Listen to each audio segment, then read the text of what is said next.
I'll request Bismillah ar-Rahman ar-Rahim. I'll request أعوذ Brother بالله Akbar, من Akbar to start the program. الشيطان الرجيم بسم الله الرحمن الرحيم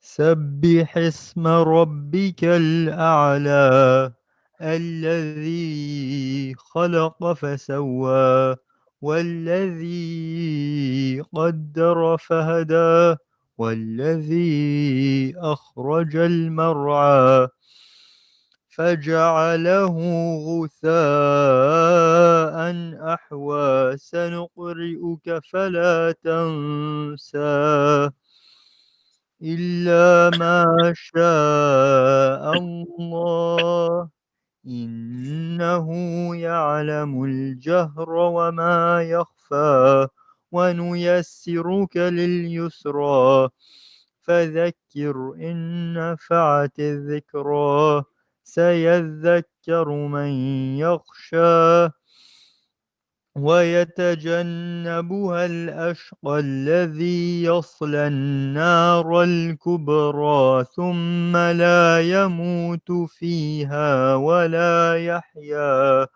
قد أفلح من تزكى وذكر اسم ربه فصلى بل تؤثرون الحياة الدنيا والآخرة خير وأبقى إن هذا لفي الصحف الأولى صحف إبراهيم وموسى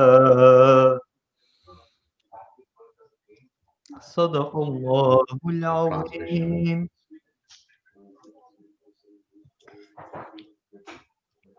Translation quick. Verily by the sky and the night, what can make you know what is the night comer?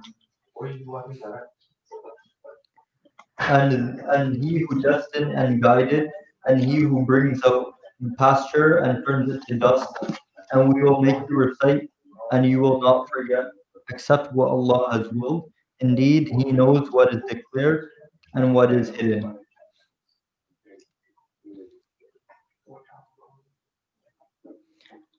And He will ease you towards ease. So remind if the reminder should benefit, and he who fears Allah will be reminded.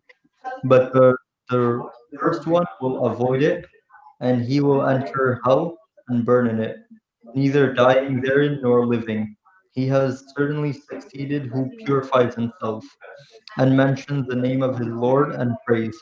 But if you prefer the worldly life, well, the hereafter is better. Indeed, this is in the former scriptures of Abraham and Moses. So Allah al-Azim.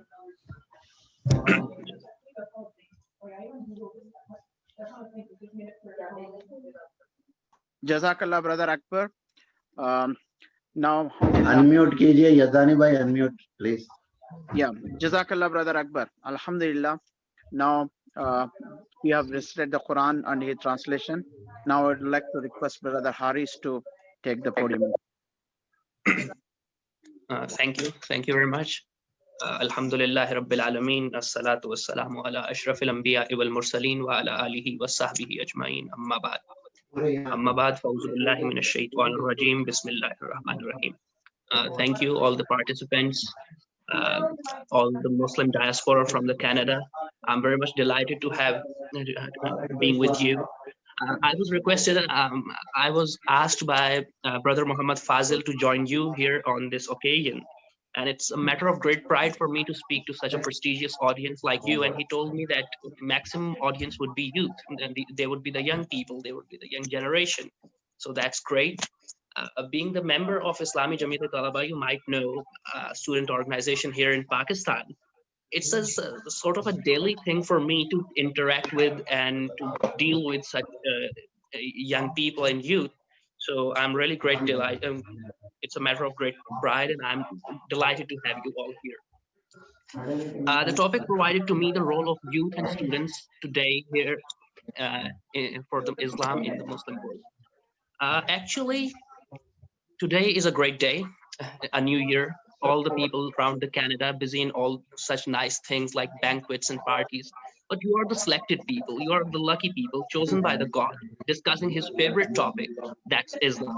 That's Islam, and God bestow and may shower his goodness and benevolence upon you as you are all interacting with and discussing Islam. So that's a great thing. And you are definitely the selected people. May beneficence and all that gratitude of God shower you. I would like to, and by the way, Happy New Year. I would like to discuss some few things, some personal anecdotes, some postulates. Am I clear, Mr. Yazani? There is a huge background Assalamualaikum. noise. There is a huge background noise If coming in everyone through. mute themselves, then it would be great. I would Thank like you. to request everybody to mute. फाजिल भाई आप mute कर लें फाजिल भाई आप mute कर लें. जज़ाकल्लाह. Yes, thank you. जज़ाकल्लाह brother. So I would share some postulates, some anecdotes, and all that things. I'm not here to deliver a boring academic lecture, but there it would be all some anecdotes and some postulates and points in which I would like to cover the topic provided to me. First of all, you live in the Canada. Canada is a sort of a country, you know, in Pakistan, like a third world country in Pakistan, which I reside in. For the students of my age and all the fellows around here, Canada is just a dreamland for them. It's just their fantasy. They want to go there. They want to live there.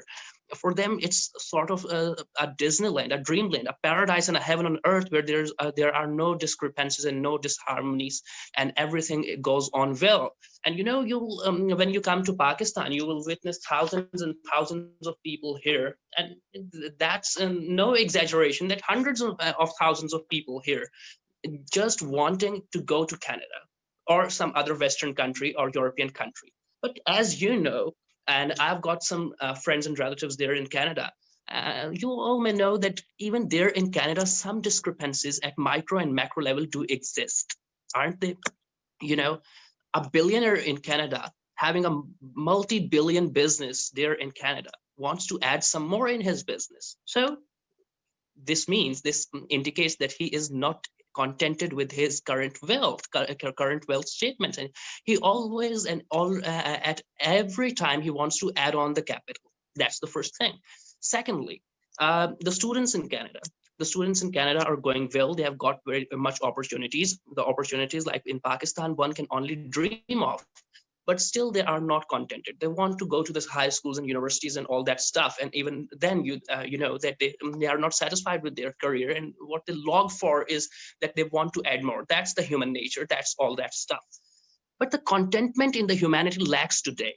Today, the humanity around the globe lacks harmony, lacks the peace. You know, you are all familiar with all that things. You go on with the social media, you go on and on with the newspapers and television and all that media around you. We are living in a digital era, and the world has become the global village. So access to the information is not a big deal in these days. So you might be knowing the fact that there is a disharmony in Hong Kong. You know, Hong Kong wants to liberation from China. There is the disharmony in another province of China known as Xinjiang. There's great deal of discrepancy and unrest in India after the laws passed by the name of CAA. In Kashmir, there is unrest. All the world, you know, go around the world, go around the globe, you will find unrest. In Lebanon, there is unrest. In Saudi, there is unrest. In Iran, there is unrest. Around the globe, there is unrest. Around the globe, there's discrepancy. Around the globe, there's the harmony doesn't exist. And what is it for? You know, everywhere there are demonstrations, there are protests. What is lacking? The world has got everything today. The world of today is said to be much more modern than the past. The world of today is said to have been possessing much more wealth, accumulating much more wealth. But still we see that human being of today is not very much contented and not very much harmonious than the human being of past. So that's the big question of today, that despite of having all those things and all these possessions, why are we not as much contented and satisfied as the human of the past was? So today the question I would like to relate the youth of Muslim youth of today, Muslim students of today, to this question, that how the contentment can be achieved, contentment and harmony can be achieved. So the question of today would be this, and I would like to revolve my all of my talks and my anecdotes and postulates around this fact and this prime question. So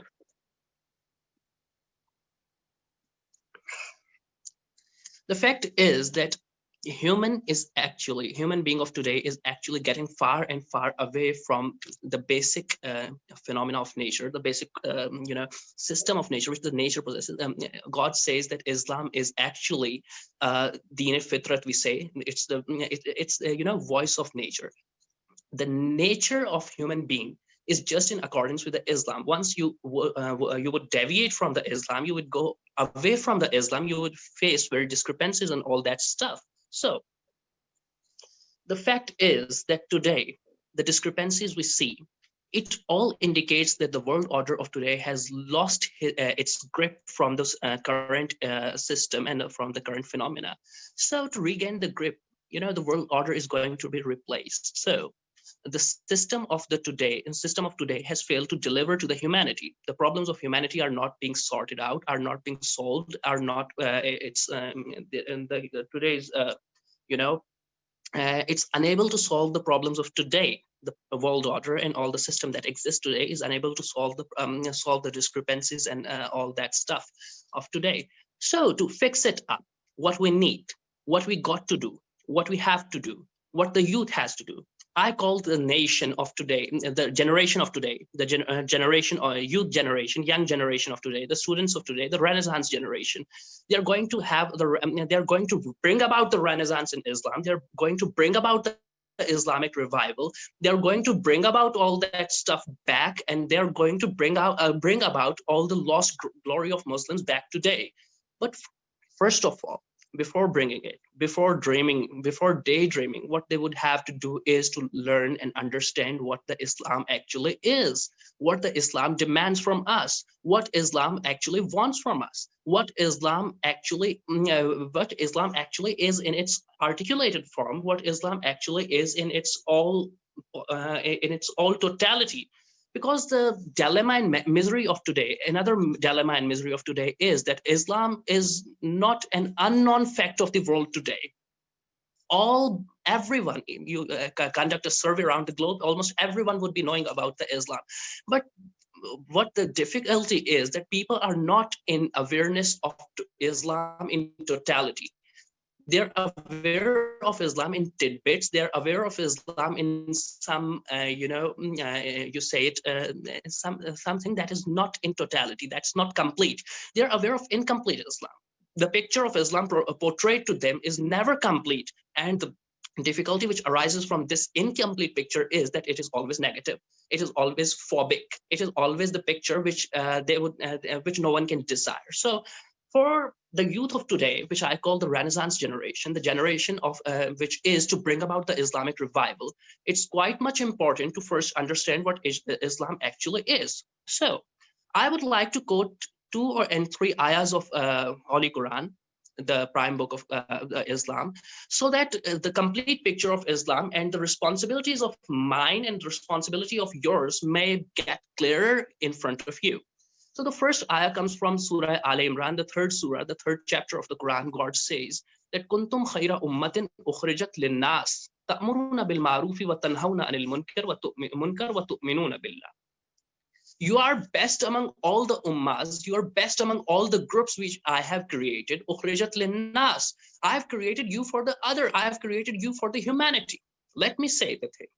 This piece of the ayah is not very much evident while living in a country like Pakistan, where we have got 97% of Muslim population, but you are living in the Canada.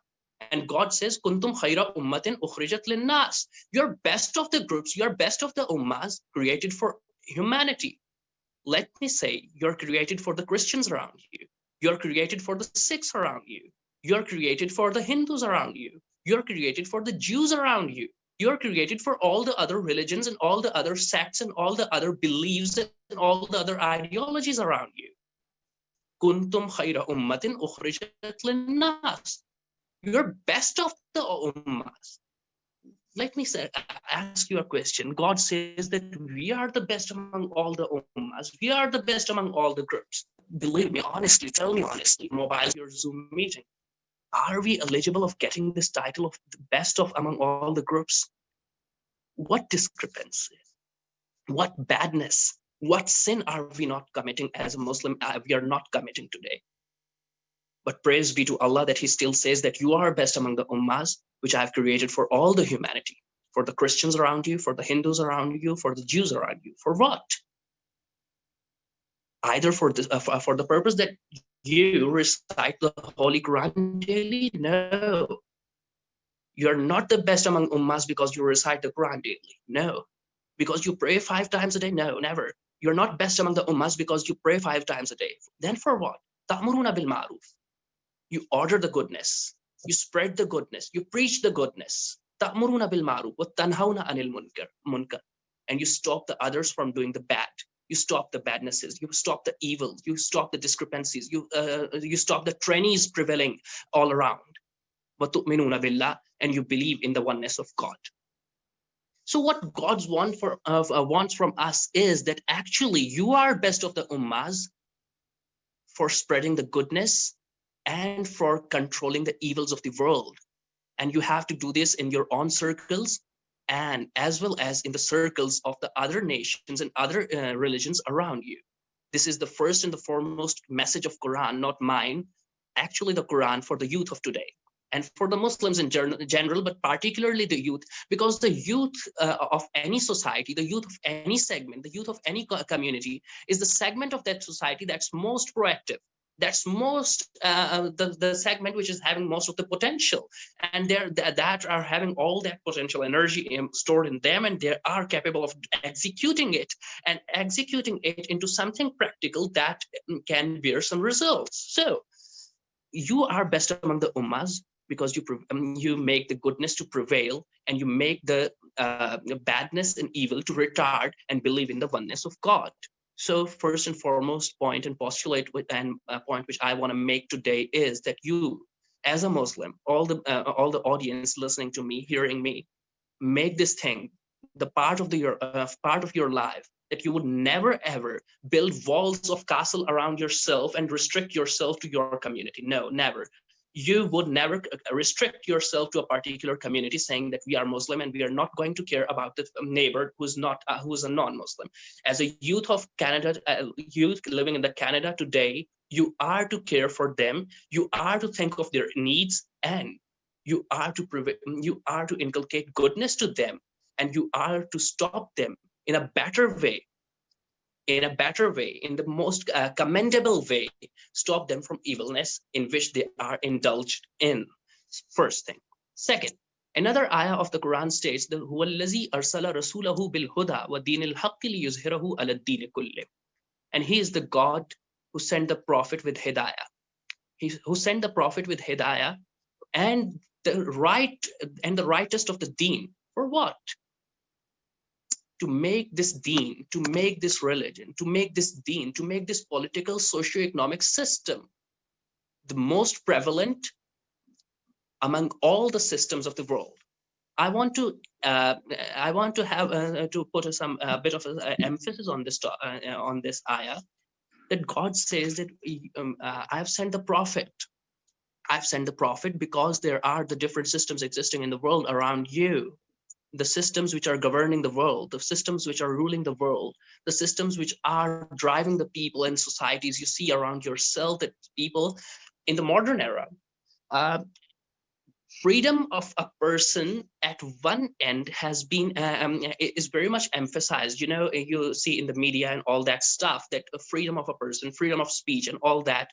It's very much it is in very limelight, and everyone wants that there should be a great emphasis upon the freedom. But actually, when you go into some minor details and you think of it deeply, you analyze it deeply, you would notice that it is not actually as it is said.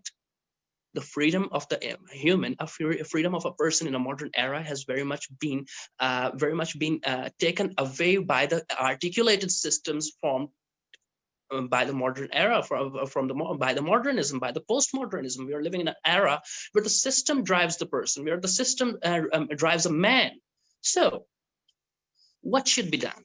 There is a system, and you are living in a Canada. You cannot come out of a Canadian system. I'm living in Pakistan. A system prevails around me. A society is all spread around me, and despite of having many things which I do not think that they're right, but I cannot go against them because I'm part of that society. And as to up to me, as it is up to me, I do try all my level best to all my level best to not to go into all that evilness. But you know, when the society is wrong, you can a person, an island, for how long an island in the great ocean can maintain itself. So the systems around you are prevailing. God has sent the prophet for what? God sent the prophet to make this system of Islam, which is the most peaceful system, which is the most harmonious system, which is the system that can deliver to the world the most best of the things, and the system which can provide the solutions to every problem which the humanity faces today. So God has sent the prophet to make this system prevalent among all the systems existing in the world. So the youth of today is to first understand the system of the Islam today, what actually the system of Islam is according to the Quran and Sunnah, and then make it clear and evident, loud and clear, like a crystal to all the society around you. And I definitely make it clear to you that the system of Islam is such a harmonious system. The system of Islam is such an articulated system. The system of Islam is such a harmonious system. The system of Islam is such a catchy and attractive system that nobody would actually hate it. Nobody would actually like to go away from it. Nobody would actually, everyone would actually love to embrace it, love to grasp it, and love to have a peaceful life according to the system of Islam. Brother, you have 5 minutes. 5 minutes more to go. Then we can. Well, I'm just summarizing. So what you're gonna do is that you're gonna embrace and you're gonna understand and get a complete understanding of the system of Islam. And secondly, make it clear to the others, preach it to the others, and tell them that if you want to lead a prosperous and harmonious life, you got to live with the system of Islam. Secondly, all of you youth living in the Canada and studying in different universities and colleges and schools of Canada, you all are the ambassadors of Islam there in Canada. So your conduct should be like the conduct of a Muslim. What a Muslim should look like, you should look like that. Islamophobia is a great challenge of yours there in your society. People are afraid of Islam. The picture of Islam has been painted very drastic. The picture of Islam has been painted very dreadful in front of the others. You are to mend it. You are to make it clear. You are to make it beautiful. You are to portray the actual picture, the actual elegant picture of Islam towards the others.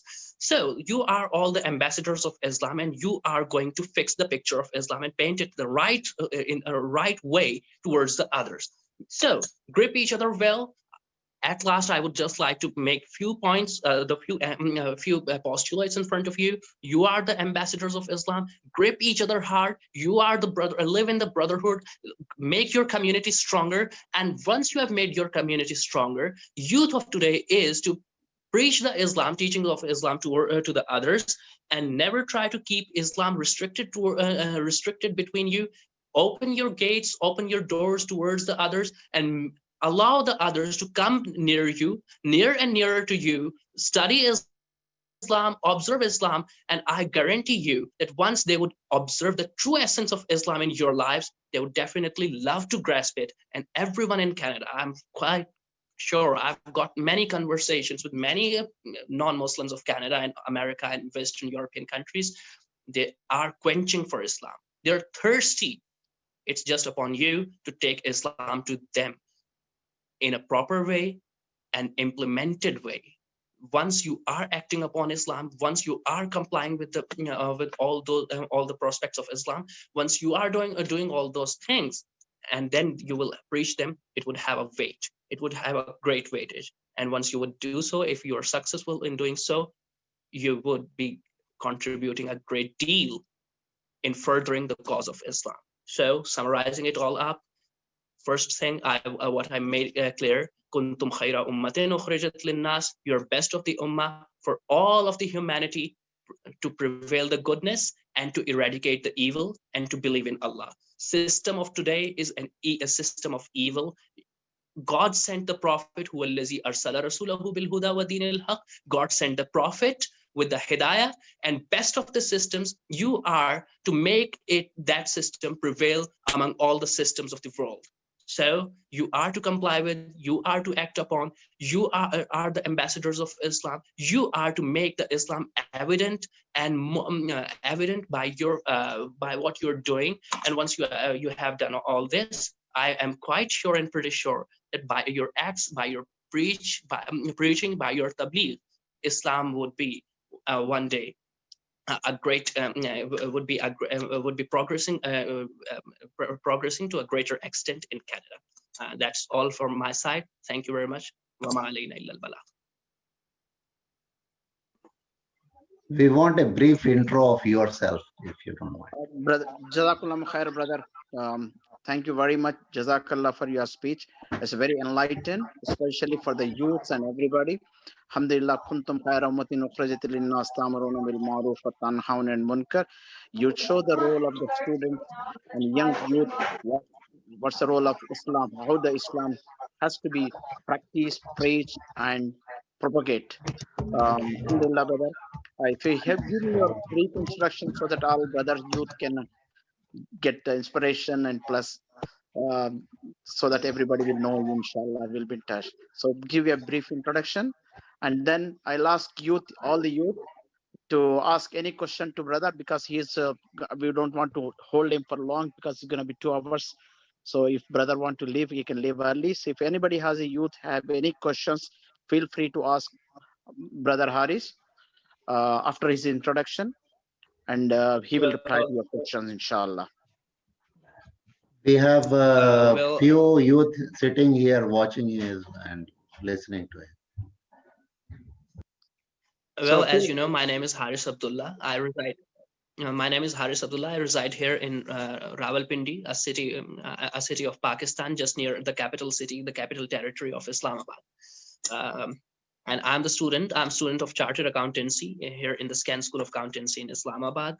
And that's all. And I'm the member of Islami Jamiyat Talaba, a student society, a students brotherhood, working for furthering the cause of Islam here in Pakistan. So that's all the introduction. I have nothing to say more. Jazakallah. Hope answer your questions. Yeah. Jazakallah. No, brothers, anybody have any question, feel free to ask, brother. On the topic or any other subject regarding the youth, especially students and colleges. Does he plan on coming here? Does he plan on coming here? To ask any question. No, he is doing his study over there. But do you have any questions relating to his today's speech? Oh, it was really nice. I just was asking if he was planning to come and live here in Canada. No. That is not the question. The question is related to today's speech. Oh. You have any question? Better to stick to Anybody the has topic. any If anybody question? wants to ask any other question, I'm ready to answer. I would be delighted to answer. Oh, look, that is nothing bad. What you wanted? No. They are First saying unmute- Assalamu first alaikum unmute, to then you. ask We question. have like 8 students sitting and watching and listening to your speech today. So anyone who just unmute, then ask question.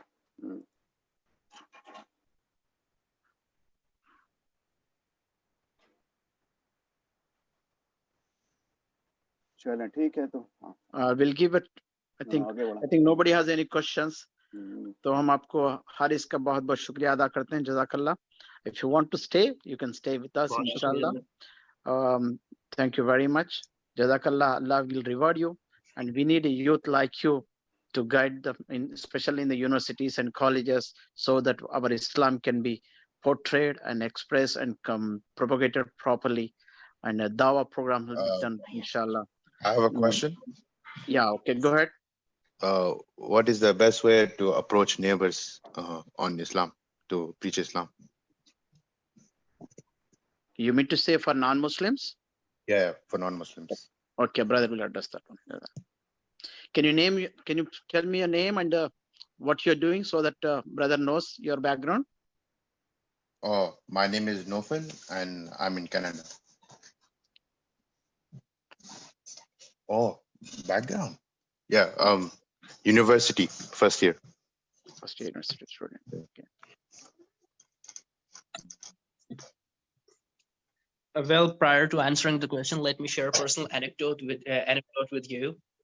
I was very much into debates in my at my primary school. So first time when I was there, my teacher, I was very much confused and perplexed about the debates. So my teacher asked me, a female teacher of mine asked me that, Haris, why are you very much worried about the questions? They would ask you the questions, simple questions that the debate has. So I'm very much afraid. How would I answer the questions? She said, listen, always remember answering the question. If facts are on your side, argue with facts. If law is on your side, argue with law. If circumstances are on your side, argue with circumstances. And if neither is on your side, confuse the person asking the question. So I will not be using this trick right now here. So about the neighbors, you have asked the question that how to make a contact with the neighbors. I've always wondered how to make a contact with the neighbors, either Muslim neighbors or non-Muslim neighbors. But I reached to a conclusion that you cannot make a contact, a preaching contact, a contact with the intention of preaching, while first of all emphasizing and making it clear that, brother, you are my neighbor and I want to make a contact with you to preach you Islam. No, take interest in your interest in the matters which your neighbor is facing, in the day-to-day affairs of your neighbor.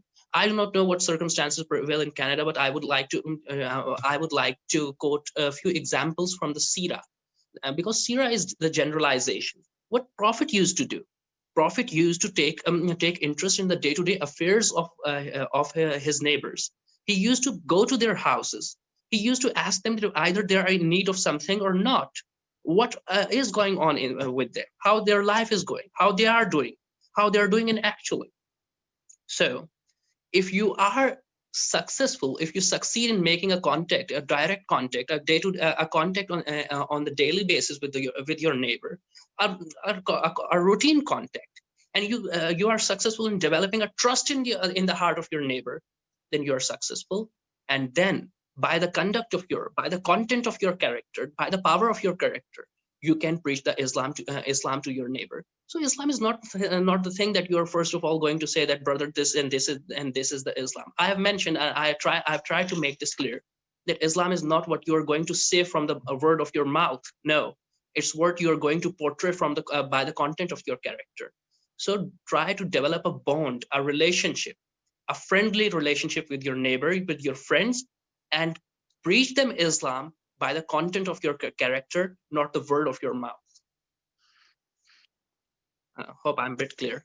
Jazakallah, brother. Is anybody has any questions more?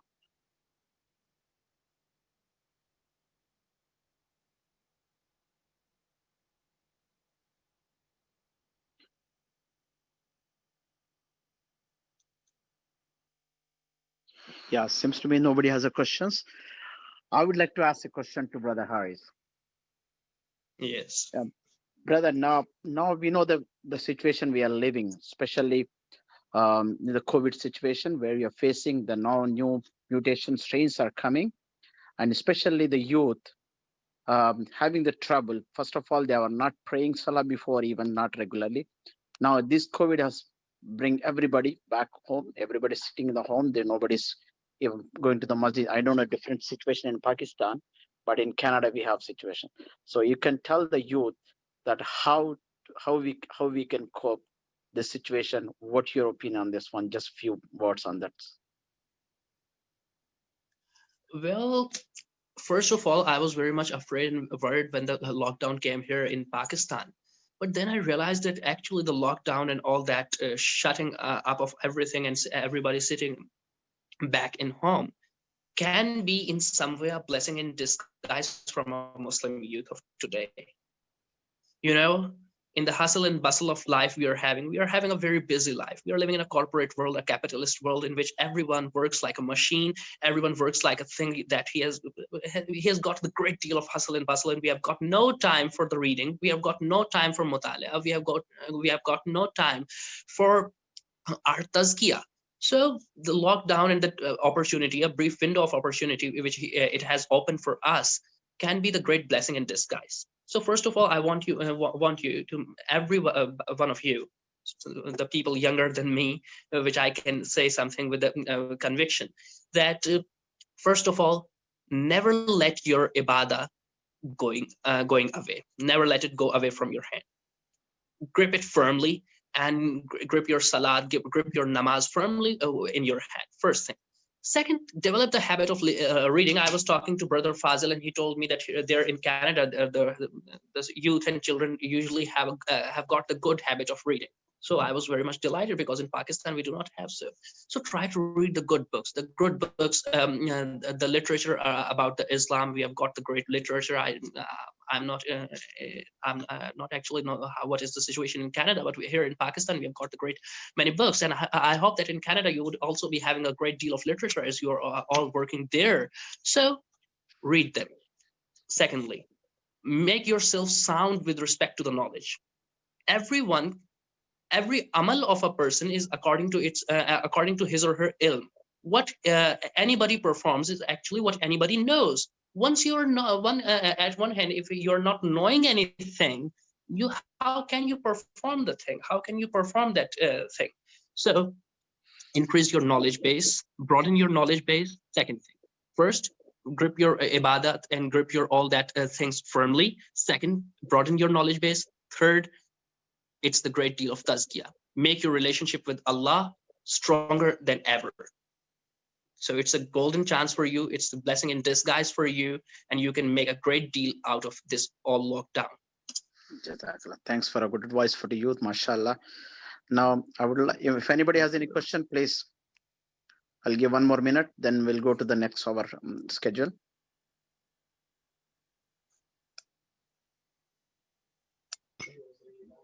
How old are you, Haris? It's a bit personal Well, question. I'm 21 years old. Mashallah, jazakallah. It's a bit personal Well, question, but if you want, you can reveal it. No, yeah, I'm 21 years old. Jazakallah.